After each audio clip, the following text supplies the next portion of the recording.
Assalamualaikum warahmatullahi wabarakatuh. Pada kali ini kita akan kembali membahas mengenai akidah akhlak tentang bab penyakit hati.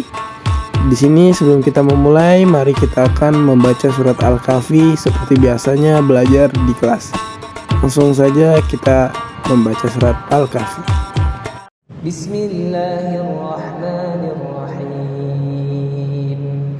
Alhamdulillahilladzi anzala ala 'abdihi al-kitaba wa lam yaj'al lahu 'iwaja qayyiman liyunzira ba'san shadidan min ladunhu wa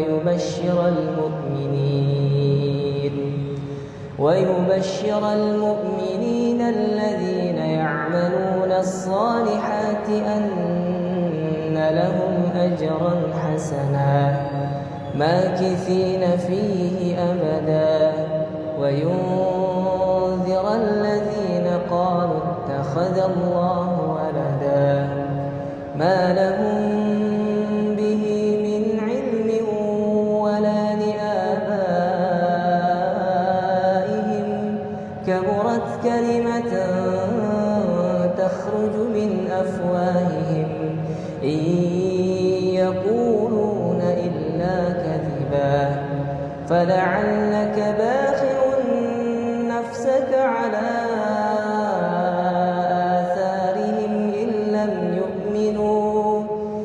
لم يؤمنوا بهذا الحديث أسفا إنا جعلنا لها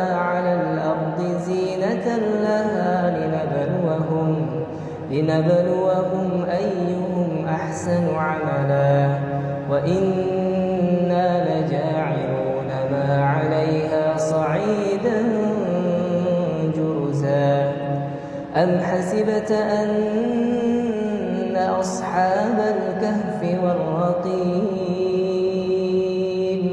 كانوا من آياتنا عجبا إذ أوى الفتية إلى الكهف فقالوا ربنا آتنا من لدنك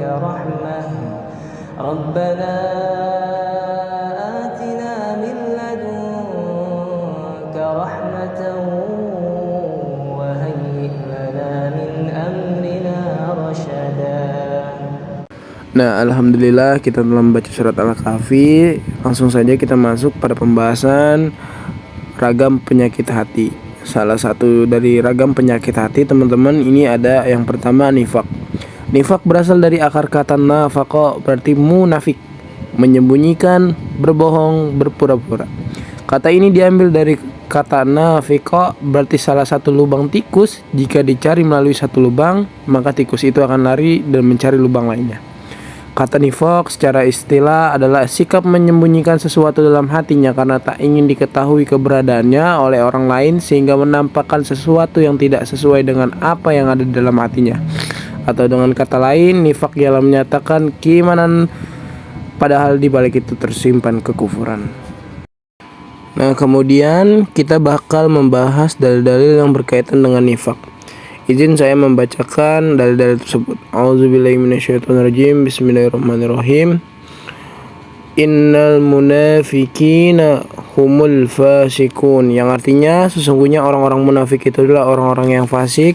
Quran surat At-Taubah surat ke-9 ayat 67. Kemudian dalil yang kedua itu ada surat An-Nisa ayat 145 yang bunyinya Innal munafiqina fit darkil asfali minan nar walan tajida lahum nasira, yang artinya sesungguhnya orang-orang munafik itu ditempatkan pada tingkatan yang paling bawah dari neraka dan kamu sekali-sekali tidak akan mendapat seorang penolong pun bagi mereka. Kemudian ada hadis Rasulullah SAW bersabda Qalat menceritakan kepada kami, Mis'ar menceritakan kepada kami dari Habib bin Abi Sabir dari Abi al-Syu'su dari Khalifah, dia berkata, nifak itu sesungguhnya adalah pada masa Nabi SAW. Adapun sekarang ini yang dahulu dinamakan nifaq adalah kufur sesudah beriman. Hadis riwayat Bukhari. Nah, melanjut ke cara menghindari sifat nifaq. Teman-teman bisa lihat di sini. Yang pertama itu cara menghindarinya yaitu dengan membiasakan untuk berkata jujur, teman-teman. Nah, yang kedua ini membiasakan diri untuk menjaga dan setia. Yang ketiga yaitu mengintrospeksi diri dan menumbuhkan sifat baik. Yang keempat bersosialisasi dengan lingkungan yang positif. Nah, kita langsung lanjut ke sifat selanjutnya yaitu di sini ada marah atau godop. Kata godop pengertiannya itu berasal dari kata gadiba, ya dabu berarti marah, mengamuk, murka, perang, gusar, jengkel, naik pitam.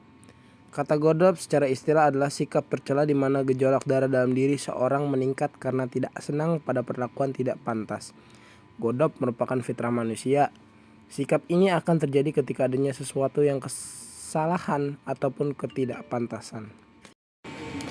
Nah, lanjut dalam dalil-dalilnya bersifat godop, dalil-dalil yang berkaitan sifat godop. Ini ada surat Al-Imran ayat 133 sampai 134 yang bunyinya Bismillahirrahmanirrahim. Allazina yunfikuna fis sarai wad-darai wal kazimina ghaiza wal afina 'anil nas wallahu yuhibbul muhsinin. Nah, yang artinya yaitu orang-orang yang menginfakkan hartanya di waktu lapang atau susah dan orang-orang yang menahan amarahnya dan bersikap pemaaf kepada manusia. Dan Allah mencintai orang yang berbuat baik. Dan Rasulullah SAW bersabda, diriwayatkan dari Abu Hurairah radhiyallahu anhu bahwa seorang laki-laki berkata, "Berilah aku pesan." Rasulullah SAW bersabda, "Jangan marah." Laki-laki itu mengulang perkataannya. Namun Rasulullah tetap bersabda, "Jangan marah." Hadis riwayat Bukhari.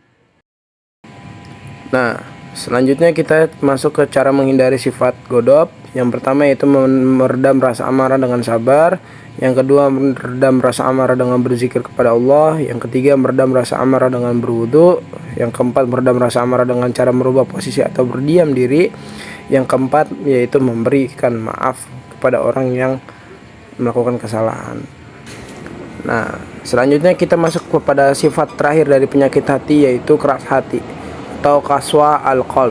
Keras hati adalah sikap tercela di mana seseorang menutup pikiran dan hatinya akibat dari perilaku keburukan dan kemaksiatan yang telah diperbuat, semisal munafik dan marah. Jadi contoh dari keras hati itu kayak kita menolak atau berpegang teguh pada pendirian kita namun salah. Dan keras hati contohnya itu kayak kita dinasihatin orang tetapi kita gak mau menerimanya karena menurut kita itu adalah benar. Nah, selanjutnya kita masuk pada dalil-dalil yang berkaitan dengan keras hati. Contohnya di sini adalah Quran surat Al-Mutaffifin ayat 12 sampai 14. Izinkan saya membacanya. Bismillahirrahmanirrahim. Wa ma yukazzibu bihi inna kullu mu'tadin asim. Iza tutla alaihi ayatuna qala asatirul awwalin kalla bal ra'na ala qulubihim ma kanu yaksibun. Yang artinya dan tidak ada yang mendustakan hari pembalasan kecuali setiap orang yang melampaui batas dan berdosa, yang apabila dibacakan katanya itu adalah dongeng zaman, kepadanya ayat-ayat kami dahulu tidak pernah, bahkan apa yang mereka kerjakan telah menutupi hati mereka. Nah, selanjutnya kita masuk ke cara menghindari sifat keras hati. Untuk menghindarinya kita bisa dapat melakukan beberapa hal yang telah dikatakan oleh Imam Al-Qushairi yang dinukilkan dari Syekh Ibrahim Al-Awas, yaitu dengan A. Membaca Al-Quran disertai dengan perenungan. Yang B. Mengatur pola makan agar perut tidak kenyang.